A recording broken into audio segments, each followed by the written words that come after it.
A reading from the book of Exodus, beginning at chapter 3, verse 21. And God continued, I will give this people favor in the sight of the Egyptians, and when you go, you shall not go empty, but each woman shall ask of her neighbor, and any woman who lives in her house for silver and gold jewelry and for clothing, you shall put them on your sons and your daughters, so you shall plunder the Egyptians. Then Moses answered, but behold, they will not believe me or listen to my voice, for they will say, the Lord did not appear to you. The Lord said to him, what is that in your hand? He said, a staff. And he said, throw it on the ground. So he threw it on the ground, and it became a serpent, and Moses ran from it. But the Lord said to Moses, put out your hand and catch it by the tail. So he put out his hand and caught it, and it became a staff in his hand, that they may believe that the Lord, the God of their fathers, the God of Abraham, the God of Isaac, and the God of Jacob has appeared to you. Again, the Lord said to him, put your hand inside your cloak. And he put his hand inside his cloak. And when he took it out, behold, his hand was leprous like snow. Then God said, put your hand back inside your cloak. So he put his hand back inside his cloak, and when he took it out, behold, it was restored like the rest of his flesh. If they will not believe you, God said, or listen to the first sign, they may believe the latter sign.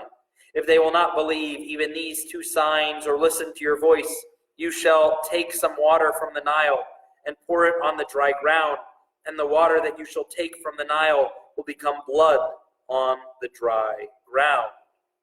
But Moses said to the Lord, O my Lord, I am not eloquent, either in the past or since you have spoken to your servant, but I am slow of speech and of tongue.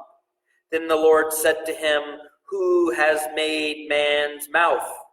Who makes him mute, or deaf, or seeing, or blind? Is it not I, the Lord? Now therefore go, and I will be with your mouth and teach you what you shall speak. But he said, O my Lord, please send someone else. Then the anger of the Lord was kindled against Moses and said, is there not Aaron, your brother, the Levite? I know that he can speak well, because he is coming out to meet you. Behold, he is coming out to meet you. And when he sees you, he will be glad in his heart. You shall speak to him and put the words in his mouth, and I will be with your mouth and with his mouth, and will teach you both what to do. He shall speak for you to the people, and he shall be your mouth, and you shall be as God to him. And take in your hands this staff, with which you shall do the signs. In this passage, we hear about God's plan to work miraculous signs for the salvation of God's people.